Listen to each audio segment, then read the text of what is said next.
മദ്രസയിൽ പഠിക്കുന്ന കുട്ടികളെ വരെ ഇറുക്കി പിടിച്ച് നിങ്ങൾ കൈ പിടിക്കും. അല്ലേ? അത് പിന്നെ നമ്മൾ മനസ്സിലാക്കാം. ആ ഉസ്താദ്മാരെ പേര് പറഞ്ഞിട്ടുള്ള മേടിക്കുന്നത് എന്നുള്ളത്. ഉസ്താദ്മാരെ പേര് പറഞ്ഞിട്ടുള്ള നിങ്ങളെ കൈ ഓരോന്ന് അത് ഇതിന്റെ വാർഷികം, അതിന്റെ ചടങ്ങ്, മറ്റത് മറിച്ചത് പറഞ്ഞിട്ട് എല്ലാ മാസവും ഒരു 500 രൂപ തരണം ഞങ്ങൾ കുട്ടികളുടെ മദ്രസയിൽ നിന്ന്. ഇതാണ് ഇപ്പൊ ദീന് പഠിപ്പിക്കാൻ എവിടെയാണ്? അല്ല, നിങ്ങളോടാ ചോദിക്കുന്നത്, ദീന് പഠിപ്പിക്കാൻ എവിടെ പൈസ മേടിക്കാൻ പറ്റുന്നത്?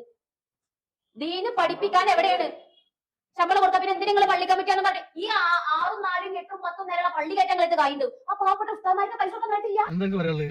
ദീനും മഹലും പള്ളിയായിട്ട് യാതൊരു ബന്ധമില്ലാത്തൊരു സ്ത്രീയാണെന്നാണ് എനിക്ക് തോന്നുന്നത്. തീർച്ചയായും ഇവർ കണ്ടന്റ് ക്രിയേറ്റ് ചെയ്തതൊക്കെ നെഗറ്റീവ് ഉദ്ദേശിച്ച് ചെയ്താണ്. ഓക്കെ, ഇവർക്ക് പള്ളിന്നല്ല പള്ളിപ്പറമ്പേറ്റോ അല്ലെങ്കിൽ ഇവര് മഹല് മാറ്റി യാതൊരു ബന്ധമില്ലാത്ത ആളാണ് പറഞ്ഞത്.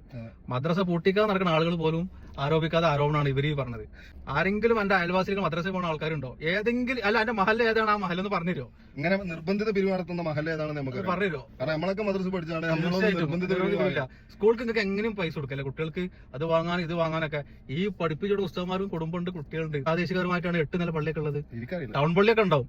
നമ്മളെ നാട്ടിൽ ആദ്യം ഓട്ട പള്ളിന്ന് ആള് കൂടില്ല മോളെ. ജനപ്പെരുപ്പോ നമ്മളിങ്ങനെ കൂട്ടിയുള്ള ആൾക്കാരെ, അപ്പൊ പള്ളിക്ക് ആള് ഇരിക്കാൻ സൗകര്യമില്ല. അപ്പൊ ഉണ്ടാവട്ടാ രക്ഷിതാക്കൾ കൊടുക്കുന്ന പൈസ കൊണ്ടാണ് ആ മദ്രസയും അതുപോലെ തന്നെ ആ പഠിപ്പിക്കുന്ന അധ്യാപകരെ വീടും ഒഴിഞ്ഞു പോണത്. പിന്നെ ഇതൊന്നും ഒരു നിർബന്ധിത പിരിവല്ല.